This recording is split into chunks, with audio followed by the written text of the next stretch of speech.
안녕하세요. 가천대학교 의과대학 예방의학교실의 정재훈입니다. 제가 항상 코로나19에 대한 이야기를 해드리는데요. 이제 코로나19 다 끝났고 이제 엔데믹으로 넘어갔는데 또 무슨 코로나냐라고 생각하실 텐데 오늘 제가 말씀드릴 굉장히 중요한 주제가 있습니다. 그 주제는 롱코비드라고 하는 거고요. 코로나19가 당장 감염이 끝났다라고 하더라도 많은 분들께서 코로나19 걸리고 나면 기침이 오랫동안 지속이 되거나 아니면 옛날보다 훨씬 더 체력도 떨어지고 기분도 떨어지고 그런 증상들을 호소하고 계시는데 그런 것들이 의학적으로는 롱코비드라고 불리고 있습니다. 그런데 롱코비드가 과연 어떠한 증상을 가지고 있고 그리고 실제로 롱코비드가 건강에 있어서 어떤 영향을 미치는지 이제 그런 내용들에 대해서 보시는 분들이 이해하기 쉽게 설명을 드리겠습니다. 그리고 강의 끝나고 나서는 롱코비드에 대해서 한국에서 진행되는 여러 가지 연구들이 있거든요. 그래서 그 연구들에 어떻게 참여하실 수 있는지에 대한 정보도 준비를 했습니다. 롱코비드가 뭐냐라고 물어보시면 이미 많은 분들께서 코로나19에 대해서 잘 알고 계시고 그리고 코로나19에 다들 걸려보셨잖아요. 걸리셨을 때 조금 견딜만 했다라고 생각하시는 분도 있으시고 아니면 굉장히 생각보다 목도 많이 아프고 몸도 컨디션도 많이 떨어지고 그리고 장기적으로 보면 계속해서 코로나 걸린 것처럼 너무 힘든 것 같다라고 말씀하시는 분들도 있는데 롱코비드가 지금은 의학적으로 어느 정도는 정의가 내려져 있습니다. 이게 코로나19 감염되고 나서 이후에 오랫동안 지속되는 장기 후유증을 롱코비드라고 정의를 하고 있는데 이게 그러면 얼마나 오래, 무슨 증상이 있으면 난 롱코비드인가? 당연히 궁금하시겠죠. 그런데 안타깝게도 아직까지는 롱코비드에 대한 이야기들이 의사마다 다 다르기도 하고 그리고 어떤 국가에서 속하고 계시냐에 따라서 그런 정의들이 다르기도 한데 그 정의들을 잠깐 한번 보고 넘어갈게요. 전 세계에서는 WHO가 롱코비드에 대한 정의를 한번 발표를 했고요.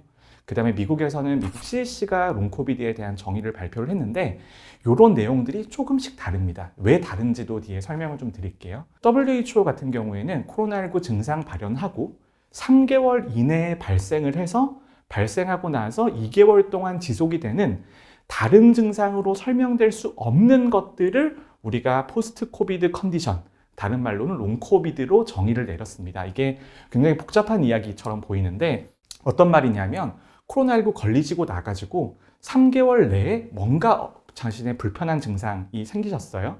그리고 그 증상이 한 2개월 정도 지속이 되세요. 근데 그게 다른 진단명이 붙지 않고 원인을 설명할 수 없는 경우에 이걸 우리가 포스트 코비드 컨디션 또는 롱코비드라고 정의 내릴 수 있다라고 WHO가 설명을 했습니다. 그런데 이 정의를 보면 그러면 무슨 증상이 들어가는 거냐? 그럼 다른 대체 진단으로 설명되는 게 도대체 뭐냐? 이런 이야기들을 계속해서 하시게 되는데 그래서 미국에서는 정의를 조금 더 쉽게 내렸습니다. 코로나19 감염되고 나면은 기침도 있으시고 발열도 있으시고 피곤함도 있으시고 여러 가지 증상이 있으실 텐데 그 증상이 코로나19에 걸리고 나서 4주 후에도 계속해서 증상이 남아있는 경우에를 우리가 롱코비드로 정의를 내릴 수 있다라는 이야기를 미국에서 내렸습니다. 그런데 WHO의 정의랑 미국의 정의가 조금 다르고 미국의 정의가 조금 더 넓은 개념을 가지고 있는데 그 이유가 있습니다. 왜냐하면 롱코비드라는 현상이 있다라는 것은 우리가 알고 있는데 롱코비드가 왜 생기는지, 롱코비드에 걸리면 주로 무슨 증상이 많이 생겨서 어떠한 영향을 미치는지 그런 것들에 대해서는 지금도 연구를 계속 하고 있거든요. 그렇기 때문에 이 정의가 굉장히 넓게 되어 있습니다. 그 다음에 이제 영국의 정의를 보면은 영국의 정의는 그래도 영국이 롱코비드에 대한 연구를 가장 많이 하고 있는 나라거든요. 영국의 정의를 보면 코로나19 증상이 한 3달 정도 지속되는 경우에는 이게 지속적으로 증상이 있는 코로나라고 이야기를 하고 그 다음에 이게 3달 정도 지속이 됐는데 3달 이후에도 증상이 계속해서 남아있는데 다른 것으로 설명이 되지 않는 경우에 이걸 우리가 롱코비드라고 이야기할 수 있다라고 영국에서 이야기를 하고 있습니다. WHO가 정의하고 CDC가 정의한 것보다 영국은 조금 한 발짝 더 나아간 거죠. 그래서 컨디션을 2개로 나눴습니다. 2개로 나눠서 3달까지 뭔가 증상이 있는 경우에는 그거는 코로나19가 지속되는 거다라고 이야기를 하고 있고 3달이 넘어가서도 증상이 남아있는 경우에는 이거는 롱코비드로 이야기를 할 수 있구나라는 그런 이야기를 하고 있습니다. 그러면 이제 영국 분들 이야기하셨으니까 영국 분들이랑 유럽 분들이랑 사이가 별로 안 좋으시잖아요. 그래서 유럽 분들에서도 정의를 내리셨는데 요거는 미국 정의랑도 상당히 비슷합니다. 그래서 3달 정도 지났는데 다른 진단으로 설명이 되지 않는 증상이 있을 경우에 롱코비드로 한다라고 이제 연구가 되어 있습니다. 그런데 롱코비드가 크게 보면은 3달이 기준입니다. 코로나19에 감염되고 나서 3달 정도까지는 컨디션도 안 좋고 장기침도 있을 수 있고 피로감도 있을 수 있고 이렇게 이야기를 하고 있고 3달이 넘어가서도 그 증상이 해소가 되지 않고 계속해서 영향을 주는 경우에 이거를 우리가 롱코비드라고 이야기를 하는데 아직까지도 연구자들 사이에서 논란이 분분합니다. 이게 롱코비드가 어느 정도부터 롱코비드라고 볼 수 있냐, 3달은 왜 3달로 정한 거냐, 그 전에 증상은 어느 정도의 심한 증상이 있어야 롱코비드냐, 이런 것들에 대한 이야기가 계속해서 나오고 있습니다. 그런데 그럼 롱코비드가 걸리게 되면 어떤 증상들이 나오냐, 그런 것들을 조금 설명을 드릴게요. 그런데 이 롱코비드가 어떠한 특정한 진단명이나 아니면 특정한 원인과 결과를 가진 그런 질환이 아니다 보니까 이게 굉장히 넓은 증상들이 묶여 있습니다. 넓은 증상이라고 하는 게 일반적으로 보면은 일상생활에 지장을 주는 피로감이나 피로가 계속해서 가고 있다. 그 다음에 뭔가 열심히 일을 하고 나면은 그 증상이 더 심해진다. 이런 것들이 가장 일반적인 증상이라고 볼 수 있고, 이제 많은 분들 생각하시기에 평상시에 생활하시면 다들 힘들고 피곤하시고 그렇잖아요.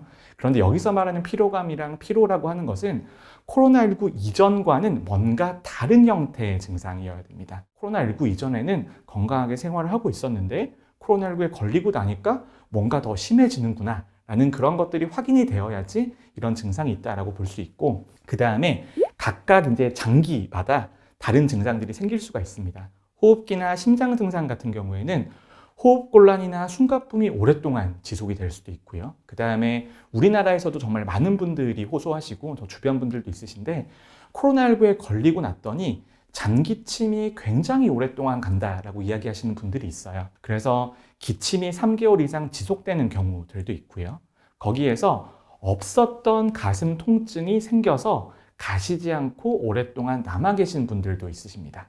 그런 것들이 롱코비드의 중요한 증상 중에 하나일 수 있고요. 그 다음에 또 하나가 롱코비드가 처음에 발견됐을 때 어떤 증상이 있었냐면은 집중도 잘 안 되고 머리가 뭔가 멍한 것 같고 그런 현상들이 계속해서 이야기가 되고 있었는데 그거를 우리가 브레인 포그라고 이야기를 했습니다. 머리에 안개가 낀 것처럼, 머리에 뭔가 연기가 낀 것처럼 굉장히 집중하기가 어렵다라는 그런 이야기가 나왔는데 이게 롱코비드의 가장 대표적인 증상 중에 하나입니다. 어떠한 사고나 집중하는 데 있어서 어려움이 있을 수 있는 그런 문제들이 있고, 그러다 보니까 두통도 생기고 수면의 질도 떨어지고 그 다음에 일어서면은 어지러운 느낌이 들기도 하고, 그리고 피부 표면에 바늘로 콕콕 찌르는 그런 느낌들이 생기기도 하고, 냄새나 맛변화, 요거는 코로나19 걸리셨을 때 냄새 못 맡으시고 그 다음에 맛 못 느끼시고 그런 분들이 많으셨잖아요. 근데 그게 가시지 않고 3개월 이상 계속해서 남아 계신 분들이 있다라는 것들이 저희가 확인이 되고 있습니다. 그런데 이것만 있는 게 아닙니다. 이것만 있는 게 아니라 소화기 증상, 설사나 복통 같은 것들도 굉장히 오랫동안 남아있을 수 있고, 이런 것들을 호소하시는 분들의 비율도 높은 상황이고, 그리고 나이 드신 분들 중에서는 관절이나 근육통이 처음에 코로나19 걸리셨을 때 이게 몸살 감기랑 비슷한 증상이니까 근육도 아프시고 관절도 아프시고 이런 것들이 오랫동안 있으신 분들이 있거든요. 근데 그게 또 3개월 넘게 가는 경우들도 있습니다. 그 다음에 코로나19 걸리셨을 때 처음에 열 돋으시면서 발진 나는 분들도 있으셨을 거예요. 근데 그런 발진 나는 분들도 발진이 가시지 않고 계속해서 왔다리 갔다리 하는 분들도 있다라는 이야기들이 나오고 있습니다.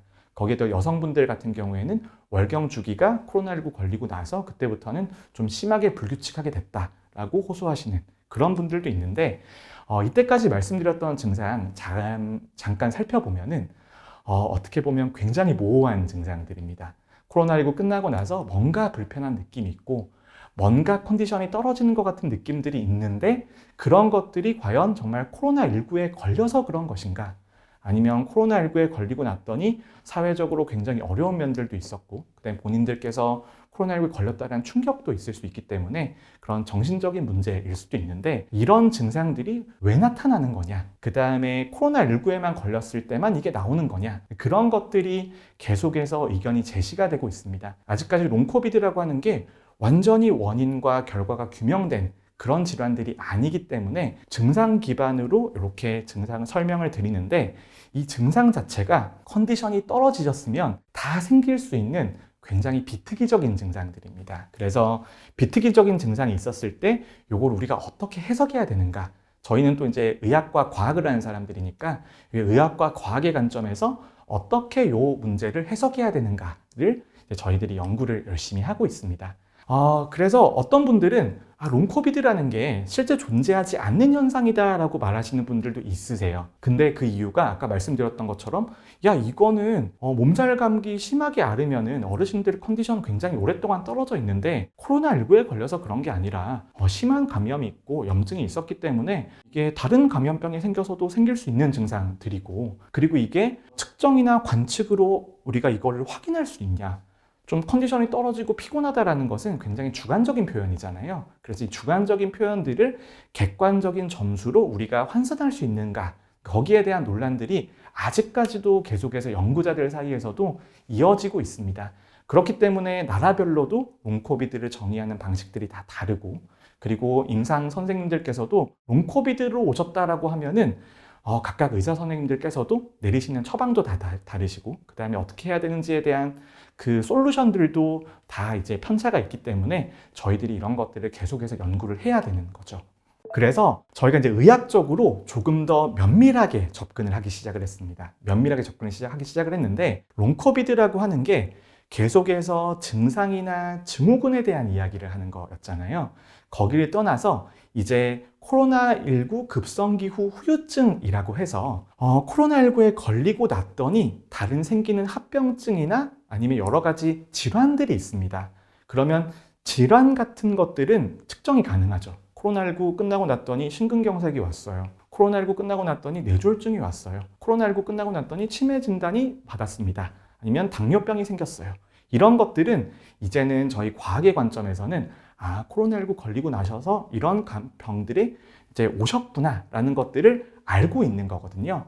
그래서 이제는 롱코비드에서 넘어서서 조금 더 과학적인 정의를 내리기 시작을 했습니다. 그게 저희가 PASC라고 부르는 질환들인데, 이게 포스트 어큐트 코로나19 감염 이후에 생기는 그 여러 가지 시퀄레들이라고 저희가 표현을 해서 그거를 PASC라고 이야기를 하는데, 이게 한글로 이야기하면은 코로나19 급성기 지나고 나서 후유증이 남아있는 거라고 표현을 할 수 있습니다.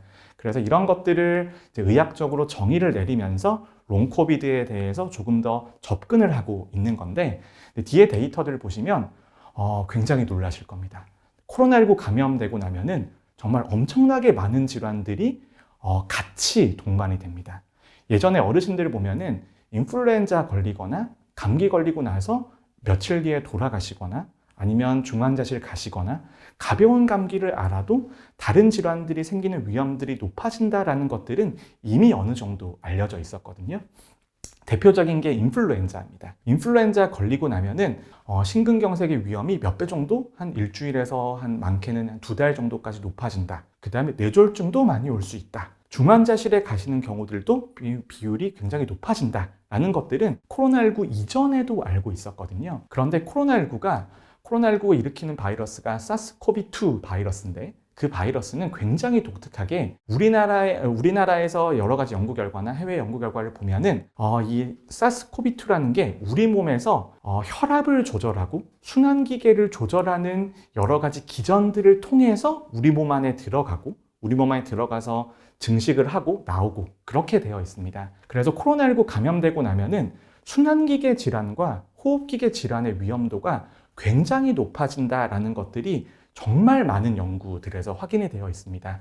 요거는 이제 저희 연구진에서 확인한 연구 결과들인데, 코로나19 처음에 이제 오미크론 때는 다들 이제 집에서 이제 감염 이후에 지내셨잖아요. 그럼 보통 일주일에서 2주일 정도 집에 계셨을 텐데, 그 시기 동안 급성 심근경색이나 심부전이나 부정맥 같은 것들이 발생 가능성이 최대 100배 정도 높아진다라는 데이터가 나와 있습니다. 그 코로나19 걸리기 전에 비교해서요. 그리고 요 일주일이 경과한다라고 하더라도 한 달, 두 달, 세 달 정도까지는 위험도가 10배 정도까지는 높아져 있다라는 데이터들을 저희가 확인을 하고 있거든요. 그래서 코로나19 감염되고 나면 심장질환의 위험이 단기간에 굉장히 높아진다라고 되어 있는데 요 증가된 위험이 어느 정도까지 가냐. 저희가 지금 확인하기로는 8개월에서 9개월 정도까지도 계속해서 위험도가 높아져 있는 것으로 저희가 확인을 하고 있습니다. 그리고 심장질환뿐만이 아니라 호흡기 질환에 있어서도 위험도가 코로나19 걸리고 나면 어르신들 중에서 천식 앓으시는 분들도 있고 COPD 앓으시는 분들도 있는데 그런 분들도 천식이나 COPD가 기존에 있는 분들이 코로나19 걸리시면 천식이나 COPD 발작이 생겨서 병원에 입원할 위험이 한 달 정도에는 최대 20배 정도까지 높아질 수 있다라는 그런 연구 결과를 가지고 있습니다. 그 다음에 코로나19 걸리시면 기침 많이 하시고 숨쉬기 힘드실 텐데 그런 것들 때문에 젊은 사람들, 그다음에 노인들도 마찬가지고 기흉이 생겨서 기흉의 위험도 높아질 수 있다라는 그런 데이터들도 가지고 있고요. 거기에 더해서 뇌졸중이나 뇌염 같은 것들도 위험도가 높게는 15배 정도까지 높아질 수 있다라는 그런 데이터들도 있습니다. 이런 심장이나 호흡기나 신경계 질환 말고도 정신과 질환에서도 공황장애나 우울증의 발생 위험이 한 두세 배 정도 높아진다라는 그런 데이터들도 나와 있거든요. 이 코로나19라는 게 알고 보면 볼수록 굉장히 많은 곳에 영향을 주고 있고 그리고 그 위험도가 저희가 예전에 인플루엔자 데이터도 가지고 있고 다른 폐렴들의 데이터들도 가지고 있는데 그런 것들보다도 특히 심장질환과 신경계 질환과 호흡기 질환은 감염 이후의 위험이 더 높아지는 것으로 되어 있습니다. 코로나19 걸리고 나면은 회복기에도 많은 분들께서는 신경을 좀 써주셔야 되고 부모님들, 그 다음에 나이 많으신 어르신들을 모시고 있는 경우에는 코로나19 다 나으셨다라고 하더라고 해서 안심하시는 게 아니라 다 낫고 나셔도 어느 정도 다른 질환의 위험들이 높아질 수 있다는 것들을 꼭 알고 계셔야 됩니다. 그러면 저희가 롱코비드 이야기를 했었고 롱코비드라고 정의하면은 이게 증상들로 되어 있기 때문에 굉장히 중증도가 낮아 보이기도 하고 정의를 내리기가 어려워서 코로나19 걸리고 나서 다른 합병증들이 오랜 기간 동안 있을 수 있는 저희가 PASC라는 관점으로 의학적으로 설명을 한다라고 말씀을 드렸는데 그러면 코로나19 걸리고 나면 넋놓고 있어야 되냐? 이게 그냥 코로나19 걸리고 나면 모든 사람들한테 똑같은 영향을 주는 거냐라고 당연히 의문이 드실 거예요. 이 현상들을 어떻게 줄일 수 있는가에 대한 의문들이 당연히 생기실 겁니다. 근데 거기에 대한 연구들도 많이 진행이 되어 있습니다. 여기 보여드리는 논문 같은 경우에는 이건 제가 직접 연구를 했던 내용들인데 예전에 우리가 백신 접종하고 나면은 감염이 예방될 거라고 이야기하던 시절들도 있었었고 지금은 백신 접종하면 중증이나 사망을 막아준다라고 말씀들을 많이 드리는데 저희가 한 연구는 어떤 연구냐면은 코로나19에 걸리신 분인데 접종 없이 감염되신 분들과 접종하신 상태에서 감염되신 분들이 이런 PASC 또는 롱코비드로 이해가 될 수 있는 감염되고 나서 한 3달에서 4달 정도까지 다른 질환들이 생기는 거.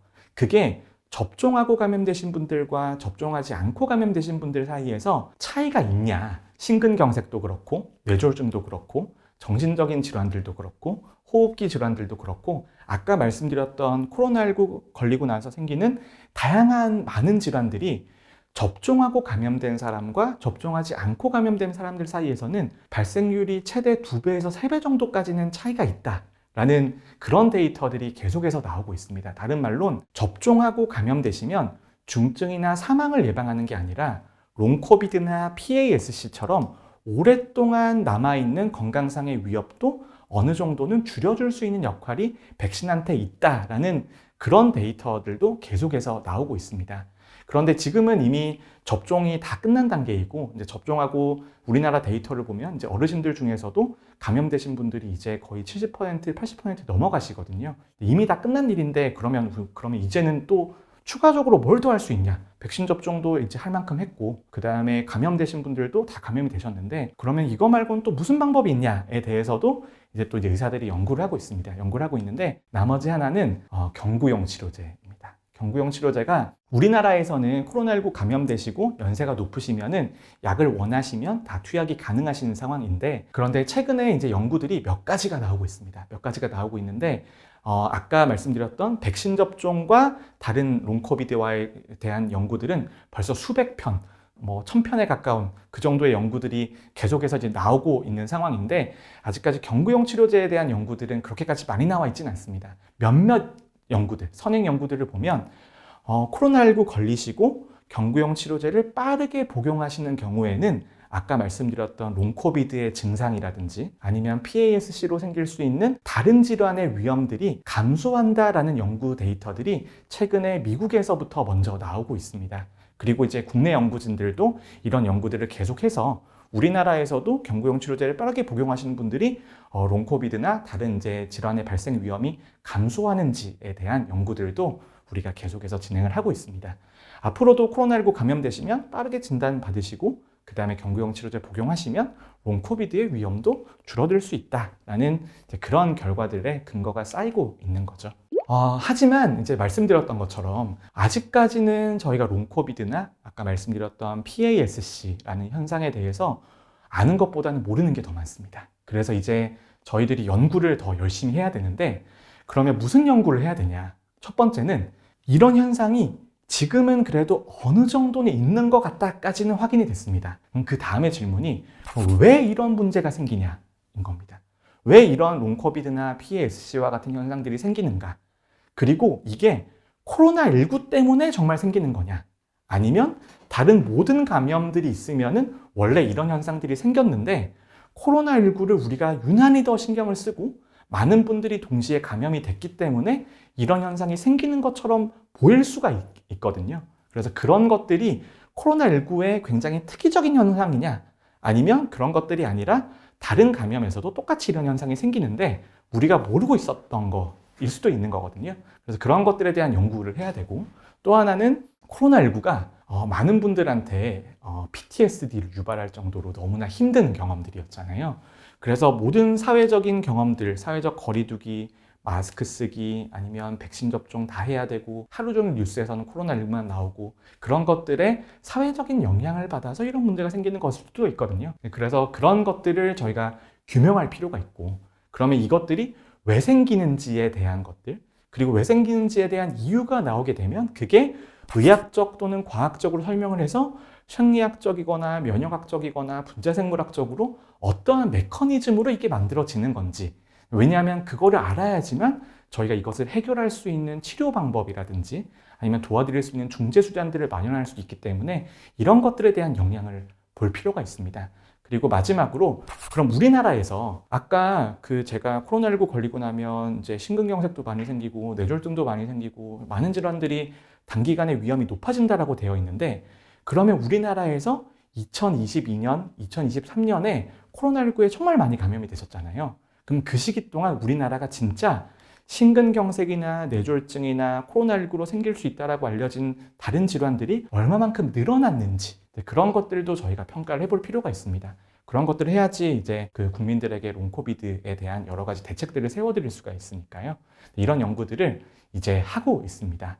우리나라 정부, 특히 이제 질병관리청과 저희 국립보건원에서 이 롱코비드 연구에 대한 많은 지원들을 하고 있습니다. 그래서 오늘 사실 제가 요거를 홍보 드리려고 제가 준비를 했는데, 우리나라에서는 이제 롱코비드 연구 사업이라고 해서 우리나라 국민들 중에서 약 1만 명 정도 분들을 모아서 그분들을 3년 정도 추적 관찰을 해서 이런 앞에 말씀드렸던 정말 이런 현상이 왜 생기는지, 그럼 치료 방법은 무엇인지, 국민들에게 뭘 해드리면 나아질 수 있는지에 대한 연구를 이제 시작을 했습니다. 시작한 지가 한 1년 정도 되었고, 지금 계속해서 참여 의사가 있으시면 지금도 참여하실 수 있는 상황인데, 이 사업 같은 경우에는 어디서 하고 있냐? 여기서 보시면 이제 저희 가천대 길병원도 하고 있고, 그 다음에 성심병원들은 다 거의 다 하고 있습니다. 그거 말고도 서울대학교 병원, 서울대학교 분당병원, 세브란스병원, 그 다음에 서울 아산병원, 삼성서울병원, 그 다음에 좀 큰 대학병원들에서는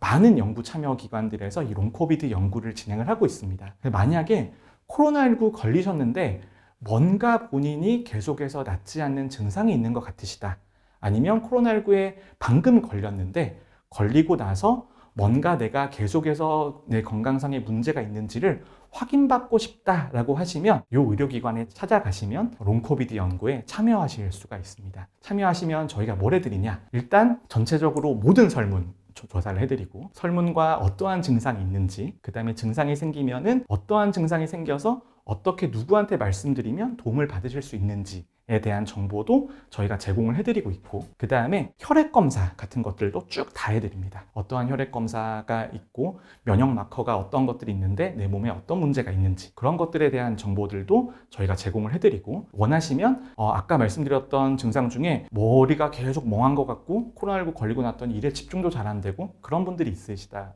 말씀드렸잖아요.